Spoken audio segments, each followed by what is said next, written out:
देखो सारे मसाला ने बचाया जे अल्लाह ने मसाले ले जाना ले जाना मुझसे मेरे दोस्त पूछते हैं कि लोग इतना अहम का काम कैसे कर सकते हैं कि पैसे दे के अपनी जान गंवाते हैं, डंकी लगाते हैं। तो लोग डंकी क्यों लगाते हैं?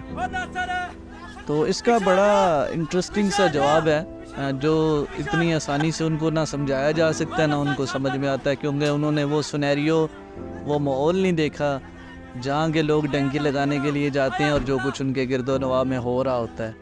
तो इसके लिए उनको ये जानना ज़रूरी है, ये समझना ज़रूरी है।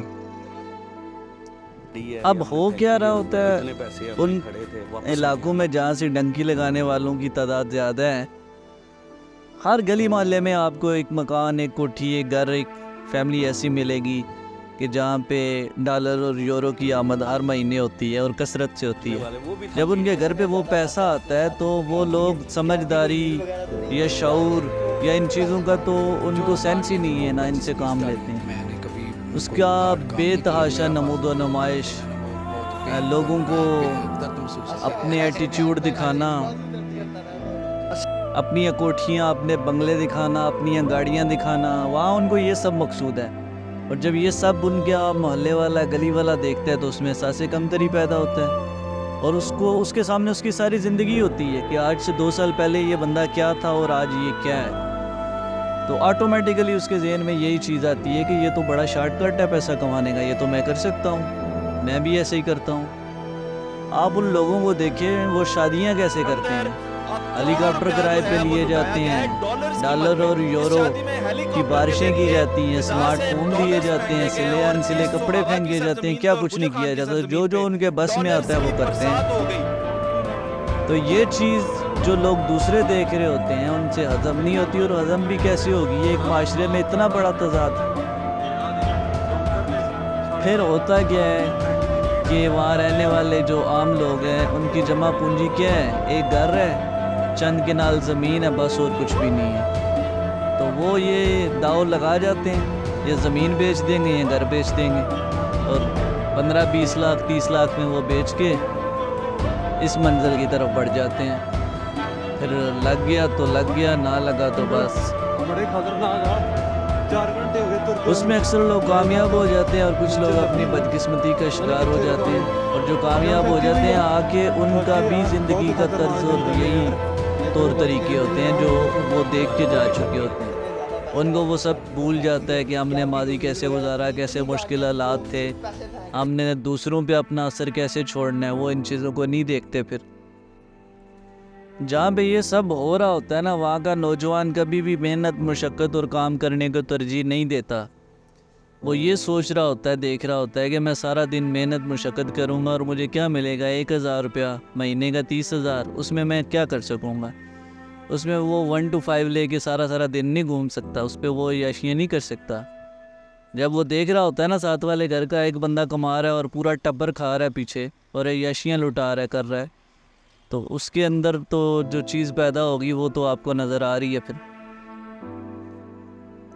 फिर यही होता है, ये महरूमियाँ ख़त्म करने का एक ही शॉर्टकट है, डंकी लगाओ, 1-2 साल औखे गुजारो, उसके बाद बस लाइफस्टाइल ही चेंज कर लो अपना।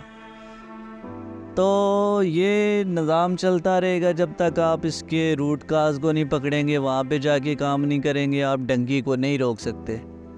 डंकी को रोकने के लिए आपको इन रूट काजेज़ को पकड़ना होगा, वहाँ तक पहुँचना होगा। हुकूमत की ये सबसे प्राइम एक ज़िम्मेदारी है कि वो इन चीज़ों को समझे, एक्शन ले, लोगों को शऊर दे, इन मामलात को हैंडल करे।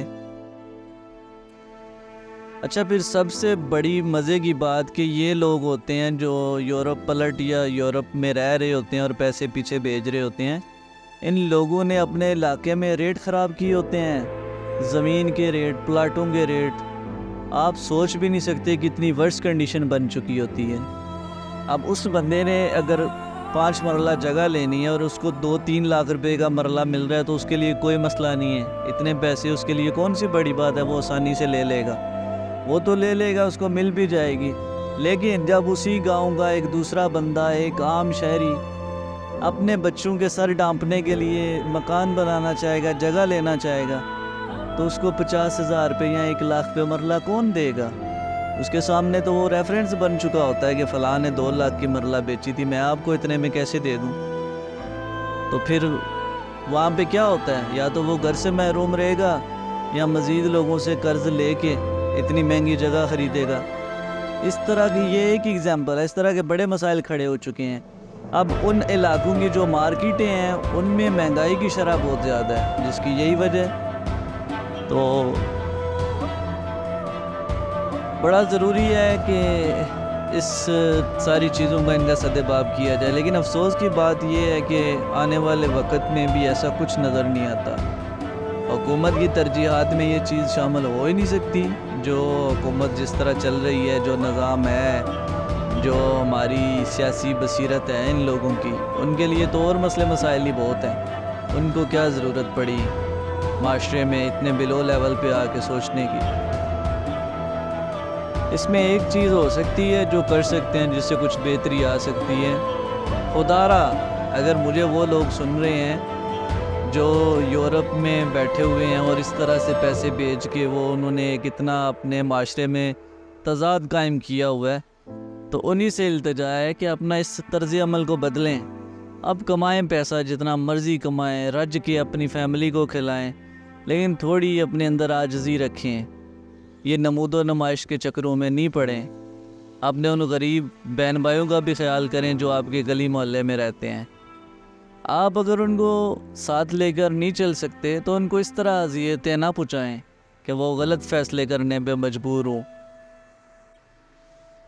آپ ایک اس نوجوان کی فرسٹریشن کا بھی خیال کریں جس کو مہینے کی آمدنی آپ کے برابر کیا، آپ کی آدھے بھی جتنی بھی نہیں ملتی، لیکن اس نے بھی اسی معاشرے میں سروائیو کرنے ہیں، اس کے بھی مسئلے مسائل ہیں۔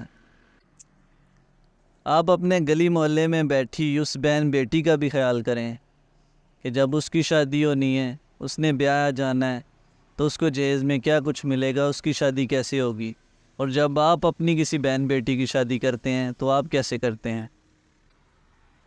خدا را ان چیزوں کا خیال کریں۔